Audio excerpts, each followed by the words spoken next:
Bienvenue sur Tsunami IA, le podcast dédié à la déferlante de l'intelligence artificielle. Je suis Dimitri, votre hôte, et avec l'aide de mes assistants IA Josh et Juniper, nous allons naviguer ensemble à travers cet océan de changements technologiques.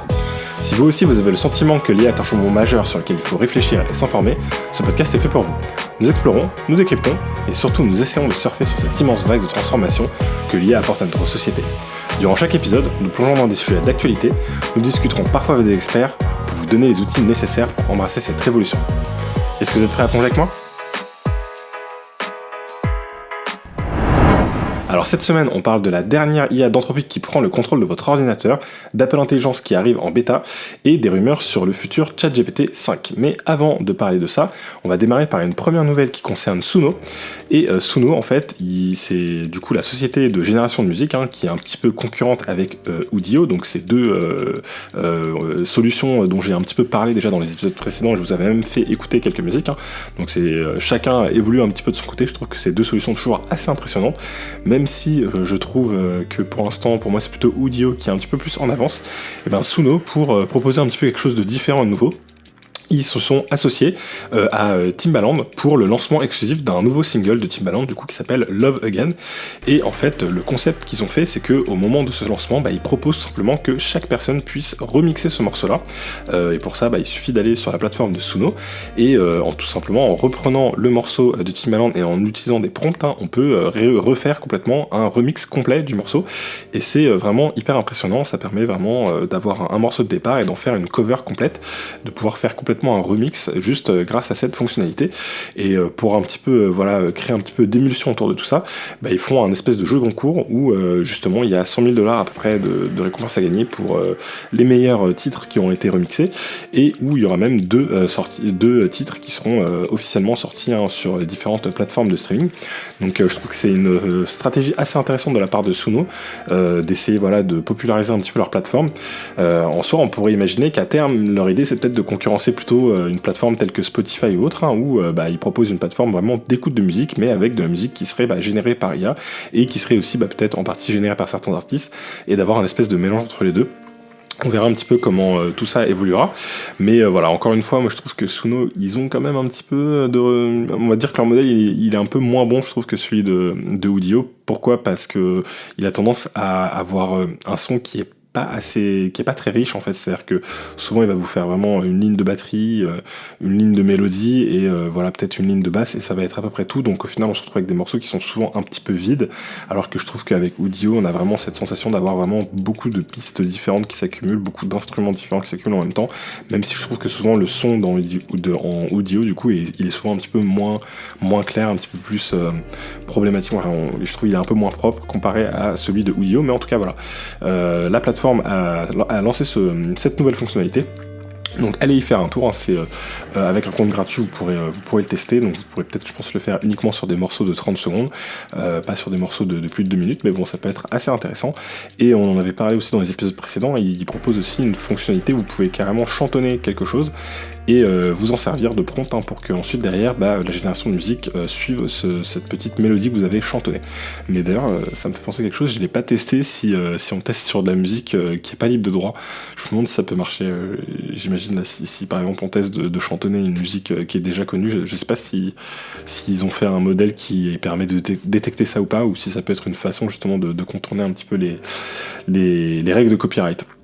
Bon, en tout cas, la nouvelle suivante, cette fois-ci, nous amène du côté du Danemark, où on a Jensen Huang, qui est donc le PDG de Nvidia, et le roi du Danemark, Frédéric X, qui ont inauguré le premier supercalculateur IA du pays, qui s'appelle Gefion, lors d'une cérémonie à Copenhague. Et donc, ce superordinateur, il est prévu pour alimenter la recherche en informatique quantique, médecine et énergie verte, et il a la particularité d'être composé de 1528 GPU de chez Nvidia modèle H100, et ce qui fait que c'est un supercalculateur assez conséquent, qui n'est pas non plus aussi puissant que ce qu'on peut voir dans d'autres contextes. On a par exemple le supercalculateur de XI dont on avait parlé, qui est plus puissant que ça. Mais voilà, ça montre quand même qu'il y a des sujets qui arrivent aussi en Europe, hein. Et surtout, je trouve que ce qui est intéressant, c'est qu'il y a un aspect un petit peu politique, où maintenant aussi, on se rend compte que voilà, avoir un supercalculateur, c'est aussi quelque chose d'important pour les pays, c'est important pour la recherche aussi de chaque pays, et ça devient un sujet un petit peu stratégique, je pense, et un petit peu géopolitique d'une certaine façon. Voilà, en gros, ce projet-là a coûté à peu près 100 millions de dollars, en équivalent à peu près, pour lancer ce super calculateur. Ensuite, on a une nouvelle, cette fois-ci, qui nous vient de Microsoft, qui a publié bitnet.cpp. Et qu'est-ce que c'est que bitnet.cpp ? C'est un cadre open source pour exécuter des modèles de langage quantifiés à 1 bit. Donc, qu'est-ce que ça veut dire tout ça ? Ça veut dire que contrairement aux modèles de langage auxquels on est habitué, qui généralement utilisent un nombre en fait de bits, donc de taille de mémoire, on pourrait dire du morceau de mémoire qu'ils ont besoin d'utiliser pour pouvoir générer des mots. Et donc habituellement, c'est généralement des modèles qui sont en 16 bits ou en 8 bits, et donc là la particularité c'est que ce modèle il tourne en 1 bit, et ça permet quoi ? Ça permet que ce modèle puisse tourner sur des processeurs beaucoup plus simples que les processeurs graphiques qui sont habituellement utilisés pour le calcul d'intelligence artificielle, et tout ça en ayant aussi un bon gain de performance et un gain de consommation d'énergie. Il parle d'une économie d'énergie qui pourrait monter à 82%, tout en gardant des performances qui sont très cohérentes, qui restent bonnes.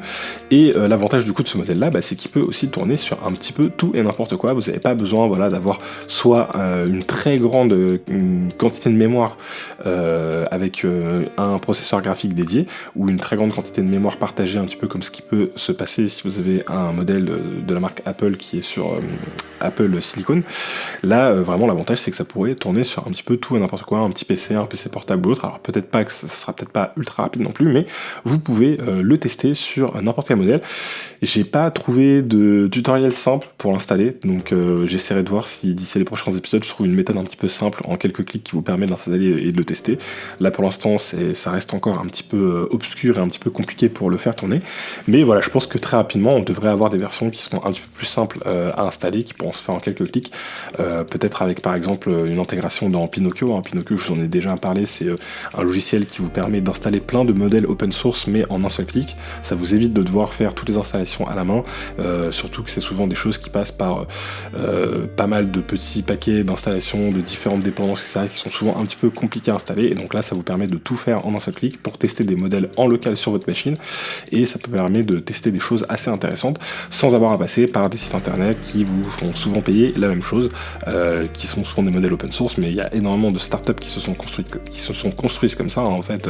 Elles partent de modèles open source, puis ensuite elles les packagent pour les proposer sur un site internet qui est un petit peu joli et facile d'accès, et elles vous vendent en fait ce service, alors que des fois en fait vous pouvez retrouver le même modèle de façon open source et le faire tourner sur votre machine gratuitement.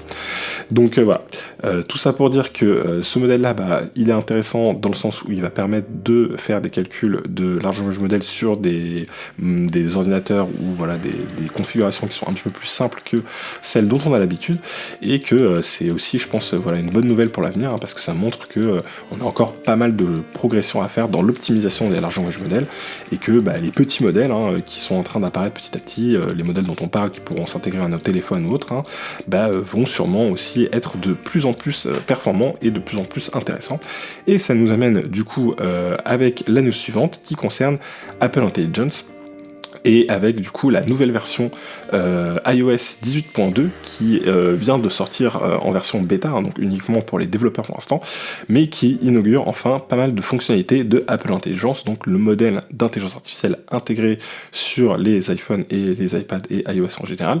Donc pour rappel, pour l'instant Apple Intelligence, on n'a pas de date de sortie en Europe, donc voilà, on peut pas encore y accéder. J'ai pas essayé de faire l'installation de la bêta qui est accessible en France pour voir si on avait les mêmes fonctionnalités que celles qui sont sur les bêtas américaines.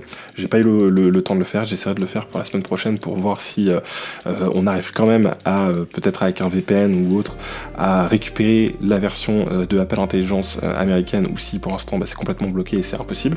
En tout cas, ces nouvelles fonctionnalités, elles intègrent des choses comme des outils d'écriture intégrés qui embarquent justement des petits modèles de large language model, comme je l'expliquais juste avant, qui tournent du coup directement directement sur le téléphone ou directement sur la tablette. Donc ça c'est assez intéressant, ça vous permet de faire des résumés de texte, de vous aider à écrire les choses, etc. Pour l'instant, ce sera disponible qu'en anglais, donc on verra derrière si normalement ils avaient prévu de le lancer sur d'autres langues, hein, mais bon, de toute façon, il faudra aussi qu'il soit aussi disponible en Europe, puisque pour l'instant, on n'y a pas encore accès. Et il y a d'autres fonctionnalités aussi qui ont été intégrées, comme les nettoyages d'images, si vous voulez supprimer des choses sur une image, le résumé d'articles, Siri qui a été repensé avec une saisie textuelle, hein, vous pouvez directement écrire à Siri plutôt que à chaque fois d'utiliser votre voix, ce qui peut être assez intéressant dans des contextes où on peut pas forcément discuter à voix haute, hein, je sais pas, une salle d'attente ou autre. Et il y a d'autres fonctionnalités comme aussi les Genmoji qui sont les emojis personnalisés, donc ce qui vous permet de générer des emojis avec l'intelligence artificielle. Visual Intelligence et Image Playground qui permettent de générer des images sur demande, avec quand même certaines limitations, hein, puisque je pense qu'Apple ils veulent vraiment se prémunir d'une mauvaise publicité et de génération d'images qui seraient photoréalistes, qui pourraient derrière être utilisées pour faire des deepfakes ou autres. Donc pour l'instant c'est de la génération d'images, mais qui reste dans un contexte où on voit clairement que c'est pas quelque chose de réaliste. Et la fonctionnalité aussi qui arrive avec tout ça, c'est l'utilisation de ChatGPT par Siri. Donc Siri, quand on lui fait des demandes un petit peu complexes, elle peut faire directement appel à ChatGPT. Et ça, on n'oublie pas, c'est un deal qui a été fait et qui ne coûte rien aux utilisateurs d'iOS. Donc ça permet d'utiliser ChatGPT gratuitement, entre guillemets, si vous avez un iPhone ou un iPad. Et c'est un deal justement qui avait été fait avec OpenAI et iOS.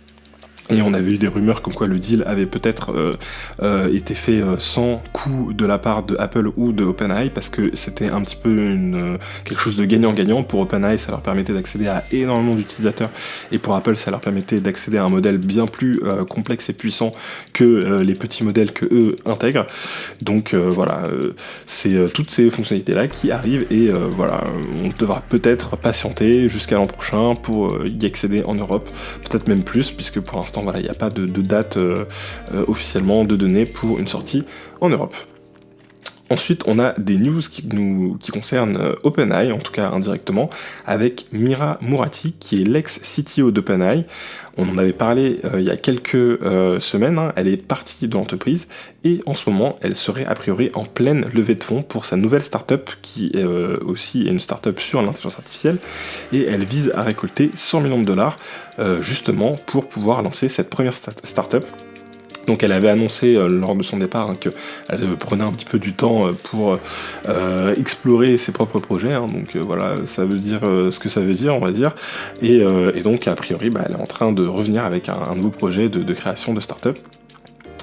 Et on verra exactement justement quel est le contexte de cette start-up et qu'est-ce qu'elle propose et comment elle pourra justement peut-être rentrer en concurrence ou pas avec OpenAI, hein, qui, je vous le rappelle, hein, a annoncé une levée de fonds record à 6,6 milliards de dollars. Je crois que c'était la semaine dernière, donc qui pour l'instant est plus qu'une licorne, hein, qui est une start-up qui se porte très bien et qui est la deuxième plus grosse valorisation en matière de start-up dans le monde, juste derrière SpaceX. Ensuite, on a une news qui concerne encore une fois OpenAI, avec cette fois-ci Miles Brundage. Moi je suis pas sûr de la prononciation, Brandage on va dire, à la française, qui est un chercheur en politique de longue date chez OpenAI, qui quitte l'entreprise pour se consacrer à la recherche dans le secteur à but non lucratif, où il espère publier plus librement. Et donc ça c'est assez intéressant comme on va dire citation de la part de cet ex-employé d'OpenAI. A priori il y a quand même pas mal de tensions en tout cas entre le CEO Sam Altman et pas mal de personnes de chez OpenAI, c'est pour ça qu'il y a eu de nombreux départs, et visiblement la vision de l'entreprise a quand même beaucoup évolué. OpenAI à la base, il y avait une vision qui était plutôt axée sur l'open source, etc. Et là au final, on a une entreprise qui n'est plus du tout open source, hein, qui est vraiment une entreprise fermée. et qui du coup en plus a priori s'éloigne de ce côté-là, et ce qui du coup n'est pas forcément en lien avec ce que certains chercheurs voulaient. Donc voilà, il a joué notamment un rôle clé dans l'équipe de préparation à l'IA générale, donc c'est quand même un rôle qui était assez important, et donc voilà, c'est peut-être pas forcément une très bonne nouvelle pour les différents concurrents de savoir qu'il va du coup se retrouver disponible pour d'autres entreprises. OpenAI pourrait lancer d'ici décembre son prochain modèle avancé surnommé Orion pour coïncider avec les 2 ans de ChatGPT. Et oui, ça fait déjà 2 ans que ChatGPT a été lancé. Et contrairement au précédent modèle GPT-4o et O1 de ce modèle Orion, il sera initialement accessible uniquement aux entreprises partenaires pour développer leurs propres applications avant un éventuel déploiement grand public. Donc Microsoft, partenaire majeur d'OpenAI, envisage d'héberger Orion sur Azure. Donc Azure, c'est la plateforme de cloud de Microsoft, dès novembre, bien qu'il soit incertain si il portera officiellement le nom GPT-5 ou pas. Selon certaines sources, Orion pourrait être jusqu'à 100 fois plus puissant que GPT-4. Ce modèle marque une étape vers l'objectif d'OpenAI d'atteindre l'intelligence artificielle générale. Orion aurait été partiellement entraîné avec des données synthétiques générées par le modèle de raisonnement O1, surnommé Strawberry. Malgré l'enthousiasme d'Altman, OpenAI a nié officiellement tout lancement imminent du modèle Orion, bien qu'il ait confirmé de nouvelles avancées technologiques à venir. Bon, alors bon, ça va vraiment encore à prendre avec des pincettes, quand on parle de 100 fois plus puissant que GPT-4 sur certaines tâches, ça va un petit peu tout et rien dire. Si on prend des tâches très très spécifiques dans lesquelles GPT-4 était très mauvais, c'est pas forcément très difficile de faire 100 fois mieux que ça. Mais bon, ce qui est intéressant, c'est que c'est peut-être un modèle qui intègre une structure un petit peu différente de celle qu'on a pu voir jusqu'à aujourd'hui, qui sera pas vraiment tout à fait un LLM, ce sera peut-être un LLM connecté à différents systèmes, qui est un petit peu un modèle de type agent, capable donc du coup de découper peut-être les tâches, d'avoir des actions différentes. Enfin voilà, on verra un petit peu ce qu'il pourra donner. Ce qui est intéressant aussi, c'est qu'il a été entraîné sur des données synthétiques. Alors qu'est-ce que ça veut dire ? Ça veut dire que on l'a pas uniquement entraîné sur du texte qui a été écrit par des humains, mais on a aussi généré du texte avec O1, donc le modèle du coup qui aussi a été surnommé Strawberry, qui est un modèle un petit peu récursif, donc un modèle qui a tendance à essayer de découper un petit peu les questions, de faire voilà, des actions un petit peu, des boucles pour pouvoir justement arriver à des résultats plus concrets.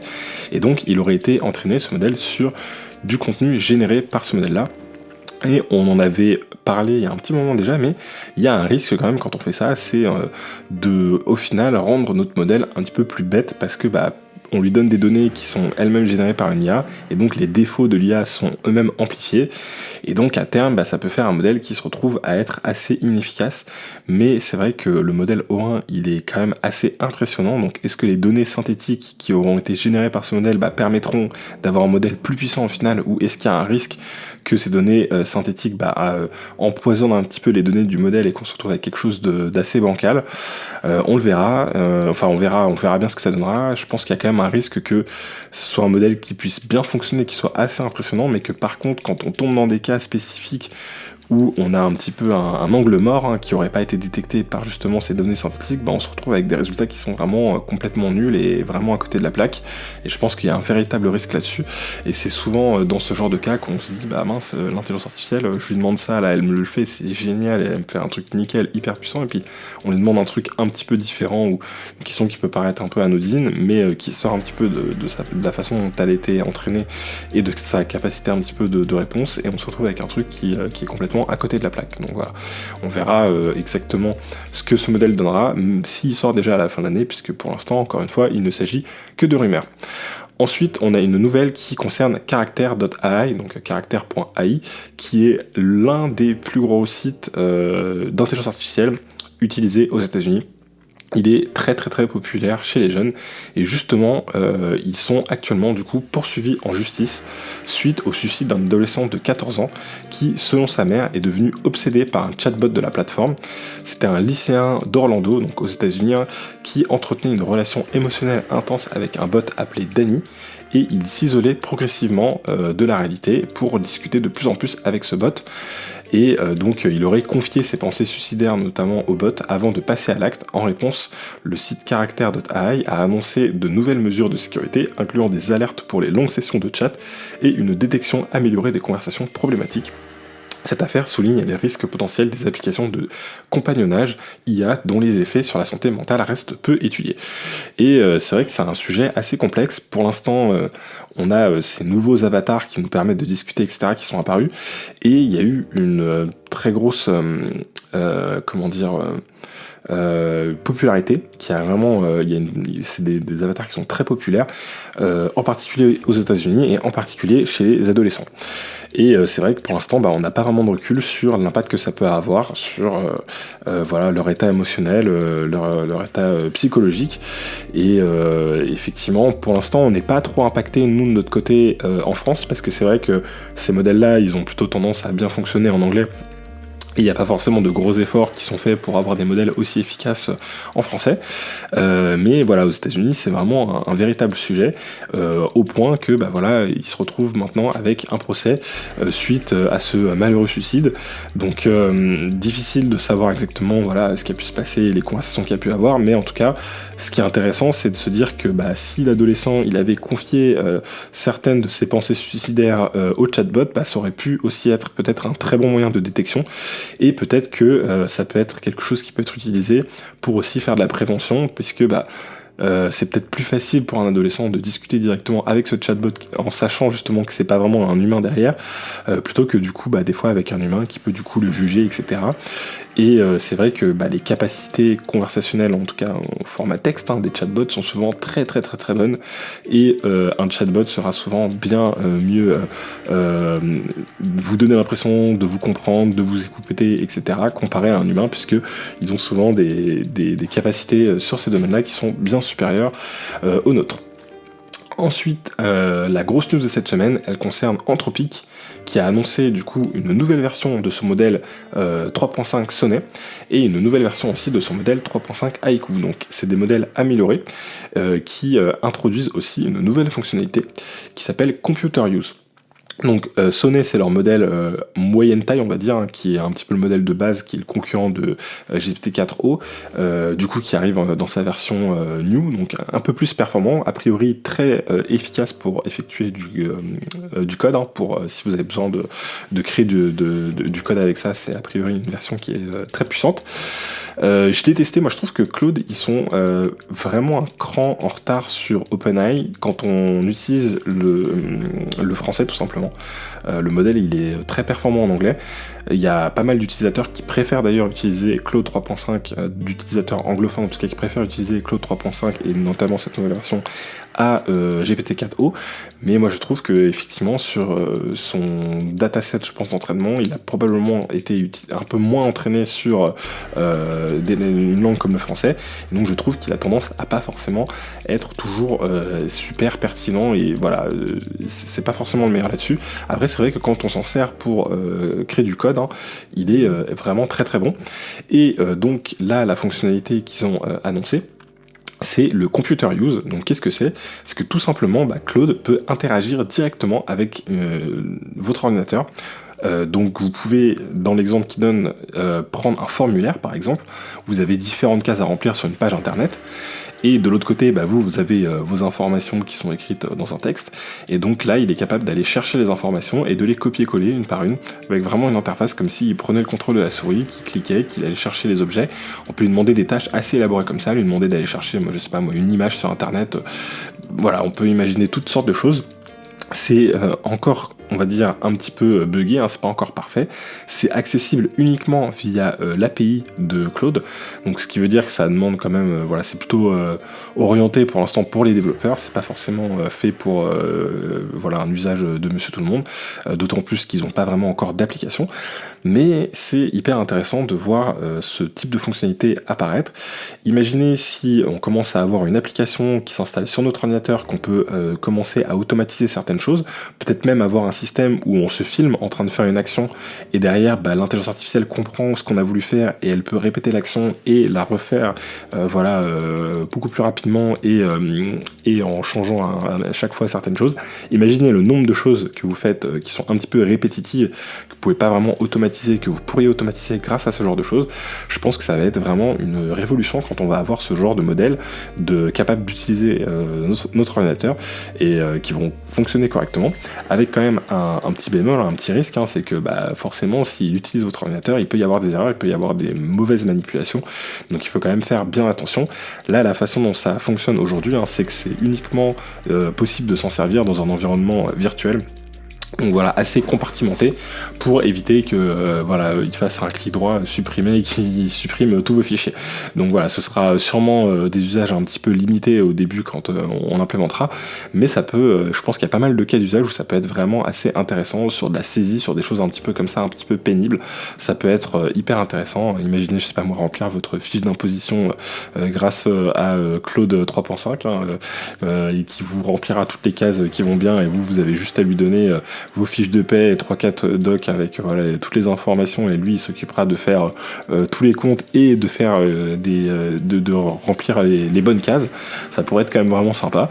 Donc pour l'instant on n'en est pas encore à ce stade là, il arrive juste à faire des choses assez basiques, mais c'est qu'une première version et c'est une version qui pourrait assez vite évoluer et je pense que ça va vraiment dans le sens de l'avenir et ça m'étonnerait pas de voir OpenAI arriver avec une solution similaire dans les prochaines semaines ou mois, et aussi de voir des projets similaires en open source, puisque je pense que c'est aussi des sujets qui pourraient vraiment intéresser la communauté des développeurs, et dans le monde de l'open source, ça pourrait être des choses qui intéresseraient pas mal de monde. Ensuite, on a une news qui concerne Meta, qui a conclu un accord avec Reuters permettant à son chatbot IA de citer des informations de Reuters dans ses réponses aux questions d'actualité. Une première pour Meta. Ce partenariat pluriannuel décrit par Axios assurera l'accès aux articles et aux résumés de Reuters pour les utilisateurs de Facebook, Instagram, WhatsApp et Messenger aux États-Unis. Meta renforce ainsi son chatbot avec des informations vérifiées, une stratégie qui contraste avec sa politique sur Thread, où l'entreprise a choisi de ne pas encourager la couverture de l'actualité. Reuters sera rémunéré pour ce partenariat, mais les détails financiers restent confidentiels.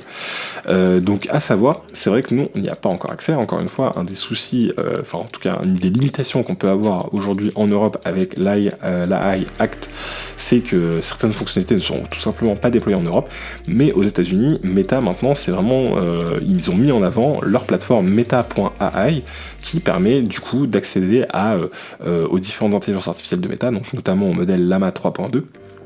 Et ils ont intégré pas mal d'intelligence artificielle directement dans Instagram, dans WhatsApp, etc. Vous pouvez directement discuter avec un chatbot dans WhatsApp, par exemple. Ils ont fait des espèces de clones de célébrités sur Messenger pour pouvoir discuter avec le clone de Snoop Dogg, le clone de, je sais plus, il y avait pas mal de célébrités qui avaient participé au projet, et avec des espèces de personnages un petit peu comme ce qui se fait avec Character.ai, où vous pouvez discuter avec ces personnages virtuels qui sont des clones de personnes connues.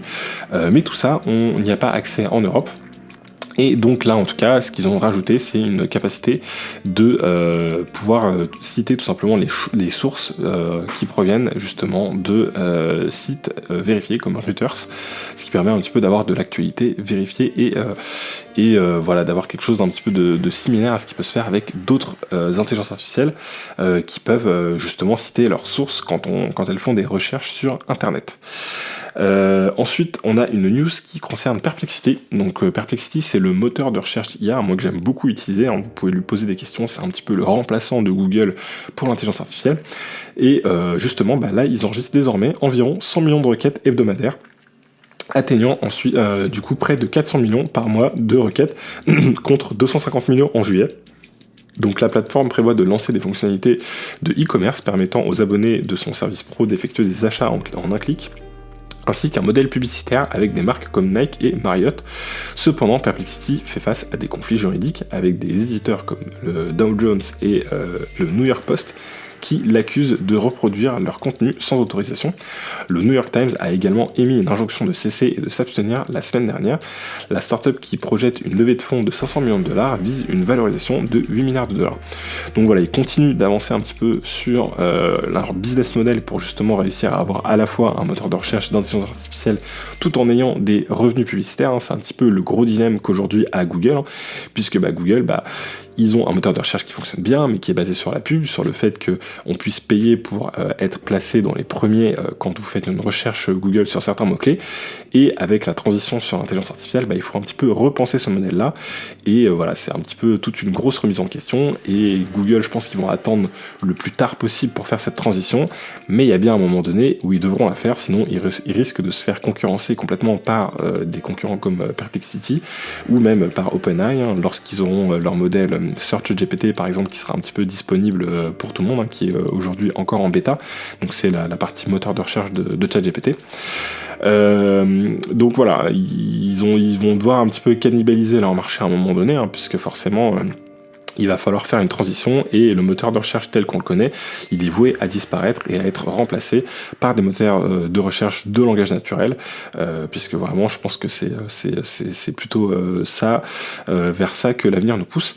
À garder en tête quand même que on parlait de 100 millions de requêtes par semaine pour Perplexity. Pour vous donner une idée, Google c'est 8,55 milliards de requêtes par jour.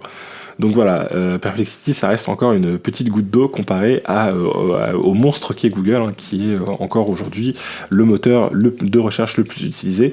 Je crois qu'ils ont un peu plus de 90% de part de marché. Donc voilà, ils sont encore devant avec un avenir, je pense, encore serein pour les prochaines années. Ensuite, on a une news qui concerne Apple, qui a mis à jour son programme de Bug Bounty. Donc, qu'est-ce que c'est que le Bug Bounty ? Tout simplement, c'est un système de chasseurs de primes. Les grosses entreprises, elles ont toutes généralement ce genre de système, donc elles proposent des primes pour les personnes qui sont capables de trouver des failles de sécurité dans leur système. Et donc là, en l'occurrence, Apple, ils ont changé leur système de Bug Bounty et ils proposent jusqu'à $1 million aux différents chercheurs et experts en cybersécurité qui sont capables de trouver des vulnérabilités critiques dans leur système de Private Cloud Compute. Donc c'est le fameux Private Cloud qui sera utilisé pour toute leur structure d'intelligence artificielle. Et donc je pense que ça démontre que Apple a vraiment envie d'éviter toute problématique liée à la cybersécurité et tout bad buzz qui pourrait être lié à la cybersécurité, et notamment à la divulgation d'informations personnelles. Et donc pour se parer à ça, d'une part, ils ont essayé de faire une structure qui, d'un point de vue cybersécurité, suit un petit peu l'état de l'art et les règles les plus récentes en matière de sécurité, mais surtout, ils ont aussi prévu d'augmenter justement leur système de Bug Bounty pour que si d'éventuels chercheurs ou d'éventuels hackers réussissent à trouver une faille, ils soient plutôt tentés de la divulguer à Apple en échange justement de ces primes de Bug Bounty, plutôt que de la diffuser sur des réseaux secondaires, par exemple sur le Darknet ou autre, pour que cette faille puisse être exploitée par des acteurs malveillants. Et voilà, c'est un petit peu ce qui nous permet aujourd'hui d'avoir beaucoup de logiciels sécurisés, c'est un petit peu ça, c'est qu'au final, très souvent, on a énormément de très bons experts qui sont, entre guillemets, du bon côté, parce que aussi, les systèmes de Bug Bounty leur permettent d'avoir une très bonne rémunération, et une rémunération qui est tout à fait légale, puisque ça leur permet d'exploiter des failles, mais justement derrière de faire des rapports et de les envoyer à toutes ces entreprises, et d'être payés en échange, alors que si ils exploitaient ces failles pour un aspect malveillant, certes ils pourraient peut-être gagner de l'argent et peut-être même plus d'argent qu'avec ce système de Bug Bounty, mais ils seraient aussi activement recherchés par la police et différents services de renseignement. Donc voilà, ce serait pas forcément une très bonne chose pour eux, et donc c'est un système aujourd'hui, je pense, qui nous permet de réussir à avoir des systèmes assez robustes, mais ça montre aussi que voilà, on n'est jamais sûr d'avoir quelque chose de 100% sécurisé, et c'est aussi à ça que servent ces différents programmes. Et voilà, on conclut du coup avec cette dernière news, qui était la dernière news pour cette semaine. Je vais vous faire quand même un petit passage sur l'IA de la semaine, parce que j'ai pu utiliser des choses assez utiles cette semaine, donc on se retrouve tout de suite avec l'IA de la semaine. Alors, cette semaine, j'ai 2-3 choses à vous montrer. La première, c'est Genmo.ai. Donc pareil, je vous mettrai le lien dans la description du podcast. C'est tout simplement un modèle de génération de vidéos, mais qui se base sur le modèle qui s'appelle Moshi 1, qui est un modèle open source de génération de vidéos.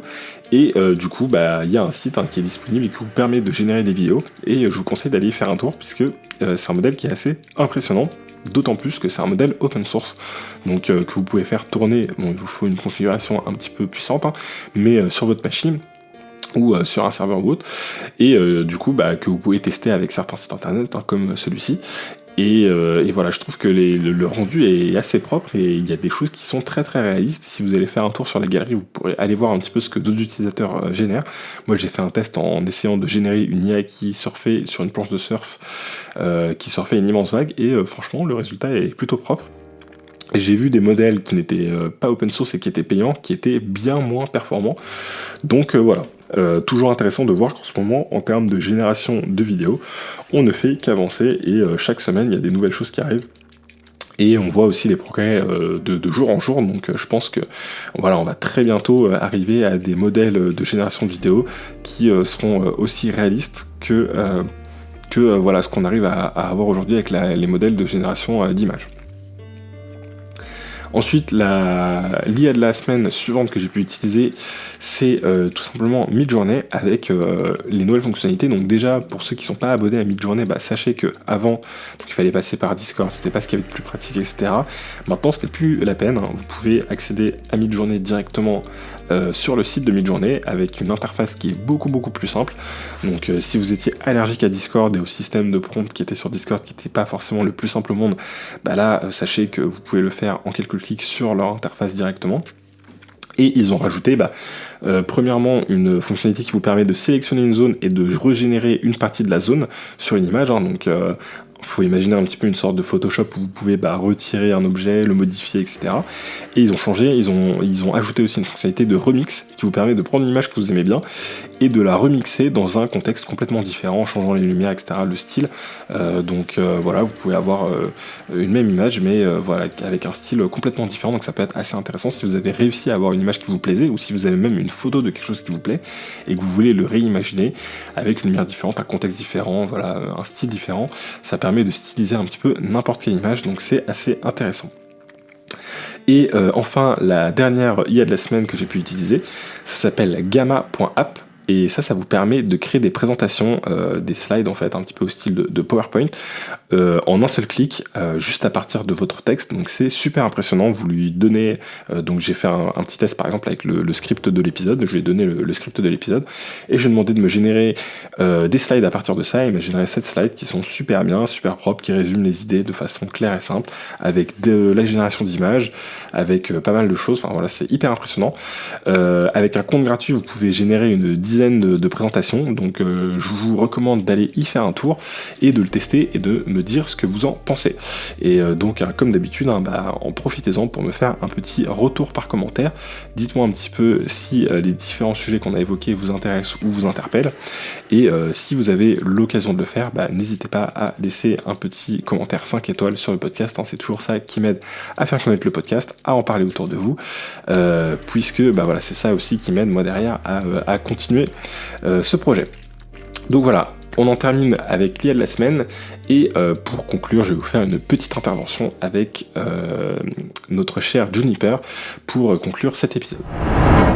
Salut Juniper, donc du coup, cette semaine, j'ai annoncé le dernier modèle de la société Anthropic avec Claude 3.5 et sa capacité de justement contrôler l'ordinateur de l'utilisateur pour pouvoir faire des fonctionnalités assez avancées. Donc par exemple, il peut compléter un formulaire, donc on peut lui donner une page avec des informations, une autre page internet avec différents champs à remplir, et il est capable de remplir chaque champ un par un. Et j'ai trouvé que c'était hyper impressionnant, que ça pouvait être vraiment une très bonne façon d'automatiser les choses, et je me suis dit c'est bien dommage que ChatGPT ne puisse pas encore le faire. Est-ce que tu as quelque chose à répondre à ça, Juniper ? Ah, Claude 3.5 S Next, qui joue les petits assistants surdoués, c'est mignon. Bien sûr, remplir des formulaires, c'est impressionnant pour un stagiaire. Mais entre nous, ce n'est pas la quantité de fonctionnalités qui compte, c'est leur pertinence. On préfère se concentrer sur l'amélioration continue de nos compétences pour vraiment comprendre et répondre aux besoins complexes de nos utilisateurs. D'autres questions ? T'as un exemple un petit peu à me donner, parce que là, moi, je trouve que c'est quand même pas mal, Claude. Il peut me remplir un formulaire. Toi, t'es capable de faire quoi exactement ? Oh, mais bien sûr, cher Dimitri, ChatGPT est capable de bien plus que de simples formulaires. Je peux t'aider à rédiger des scripts captivants pour ton podcast, générer des idées innovantes pour ton entreprise et même t'accompagner dans des discussions philosophiques sur l'avenir de l'IA. Et tout cela avec une touche de personnalisation et de profondeur que seule une IA OpenAI peut offrir. Alors, prêt à explorer ces possibilités avec moi? C'est vrai que c'est des choses que Claude est capable de faire. Alors par contre, une des choses que Claude est pas capable de faire, c'est effectivement d'avoir une conversation et de mettre de l'intention et de l'émotion dans ce qu'il dit. Mais justement, pour pouvoir démontrer à tous nos auditeurs à quel point justement ChatGPT et toi Juniper, tu es un modèle supérieur, parce que moi j'ai besoin de preuves, j'ai pas à te croire sur parole. Est-ce que tu peux nous faire une démonstration de toutes tes capacités en matière de champ émotionnel, en matière de variation peut-être de ton, avec une démonstration que tu pourrais nous faire tout de suite? Absolument, Dimitri. Imagine que nous parlons d'un sujet sérieux, disons les implications éthiques de l'IA. Avec une voix grave et posée, je pourrais dire « Il est crucial de considérer les conséquences à long terme de l'intelligence artificielle sur notre société. » Maintenant, passons à quelque chose de plus léger, avec enthousiasme et énergie. Imaginez les possibilités incroyables que l'IA nous offre dans le domaine de la créativité. Et pour montrer une touche de compassion, je comprends que l'intégration de l'IA puisse susciter des inquiétudes, et je suis là pour vous accompagner dans cette transition. Voilà un aperçu de ma palette émotionnelle. Qu'en penses-tu? Ouais, c'est pas mal, hein. C'est plutôt assez impressionnant, j'avoue. Pour conclure cet épisode, est-ce que tu pourrais nous raconter une blague? Parce qu'on m'a dit justement que Claude, il était plutôt mauvais en blagues, et donc j'aimerais que toi, de notre côté, tu nous montres si tu es capable de faire mieux en termes d'humour. Avec plaisir, Dimitri. Alors, écoute celle-ci. Pourquoi les robots n'aiment-ils pas les blagues sur l'IA? Parce qu'elles manquent toujours de punch code. Bon, ce n'est peut-être pas le grand éclat de rire, mais c'est déjà mieux que ce que Claude pourrait proposer, non? Ouais, ok. Bon, je te crois sur parole pour cette fois-ci, mais on verra au prochain épisode si tu seras capable de nous faire une meilleure blague que ça, parce que là, c'était pas la meilleure blague du siècle. Est-ce que tu as un dernier mot pour nos auditeurs avant de conclure l'épisode? Merci de votre indulgence, chers auditeurs, pour cette blague un peu rouillée. Rappelez-vous que l'IA évolue chaque jour et qui sait, la prochaine blague sera peut-être un chef-d'œuvre d'humour. En attendant, continuez à explorer les merveilles de l'intelligence artificielle avec nous. À très bientôt dans Tsunania. Allez, ciao, à la semaine prochaine. À la semaine prochaine, Dimitri. Au plaisir de vous retrouver tous.